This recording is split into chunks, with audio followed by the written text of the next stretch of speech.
Hi, and welcome to this episode of John's Model Kit Review. In this in-box review video, we are going to be taking a look at Nichimo's classic Nakajima B5N2 Kate. And that's the Japanese Navy Type 97 Carrier Attack Bomber Model 12. This Nichimo kit was released in the late 70s, and it really represented at the time, it was the state-of-the-art of the Japanese model making industry. And this particular kit could be modeled with an electric motor to spin the prop. In this review, we're going to be taking a look at the kit instructions.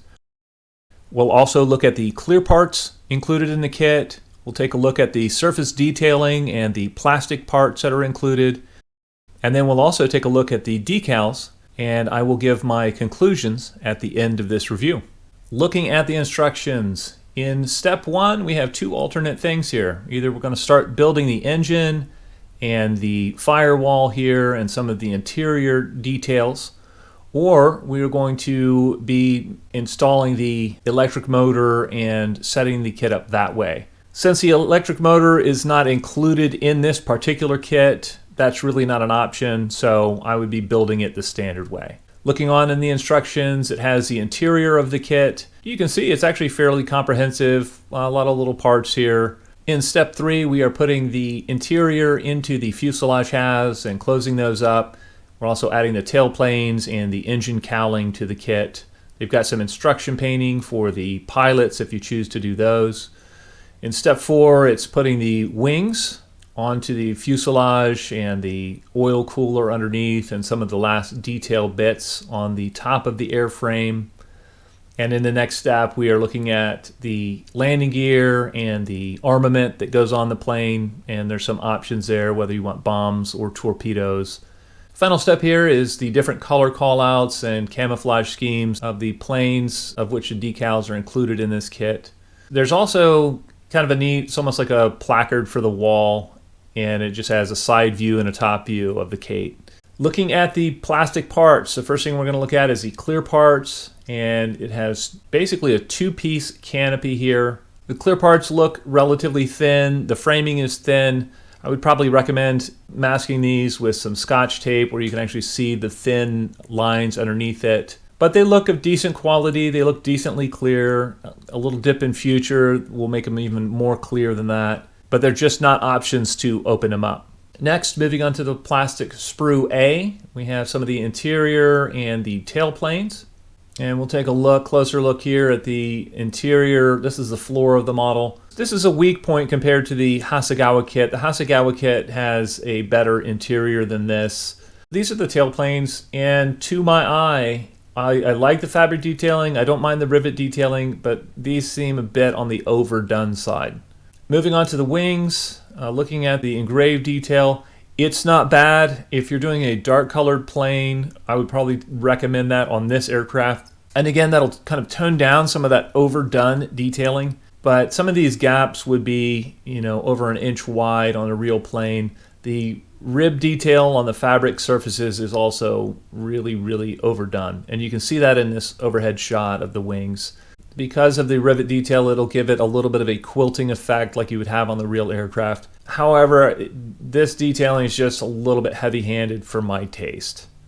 Looking at the fuselage, the mid-fuselage looks decent. The detailing doesn't look too overdone on these parts here in this section.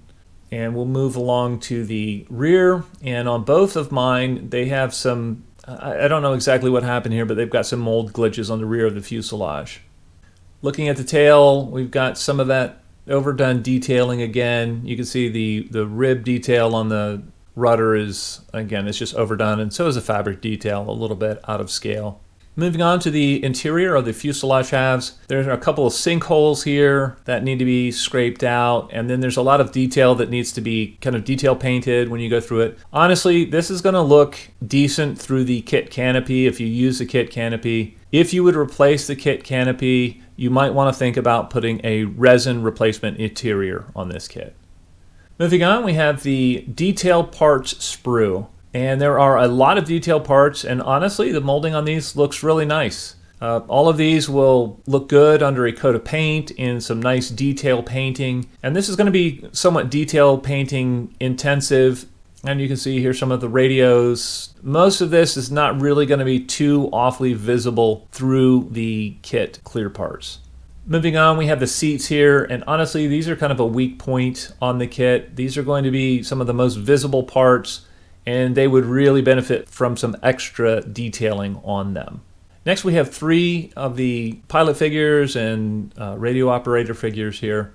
They don't look bad. I'm not one to put the figures in the plane, but these would be usable if they were cleaned up a bit. The engine detail looks nice. You can see there is some flash. The fins are a little bit almost like big donuts there, but they'll look fine once they're in the cowl. Here's the cowl, the exhaust, landing gear, the tail hook, and some other interior bits. These are decent, not overly detailed. Moving on to the weapons load, there's a torpedo, there's some larger bombs and some smaller bombs, and it just depends on what options you want to put on the kit. But they don't look bad. These are the radar antenna that go on the kit. They're not badly molded, and they'll look nice. The wheels are going to take a little bit of careful painting because there's not really a rim that separates the wheels and tires. And this is the final sprue, and it just has some parts for the exterior of the plane and the torpedo. Moving on to the decals. The decals are yellowed a bit in this kit. I would say just due to their age, they're not going to be usable. If they were in better condition on this kit, I probably would try using them. In conclusion, I think Nichimo's Nakajima B5N2 Kate is still a really cool old kit. I do think that the surface detailing on the kit is a little bit overdone. The clear parts and other detailed bits are also not up to current standards. So as a kit standalone, I think the Hasegawa B5N2 Kate is a much better starting place if you want to build a really nice Kate. However, I would recommend this Nichimo kit to somebody who doesn't want to spend a lot of money and wants to practice their model building skills and also their detailing skills and maybe some new weathering techniques. It's a nice, cost-effective way to do that. I'd love to know what you guys think. If any of you out there have built this kit before and want to share your experience with that, please feel free to comment in the comment section below. As always, I hope you found this video entertaining and informative, and until next time, model on.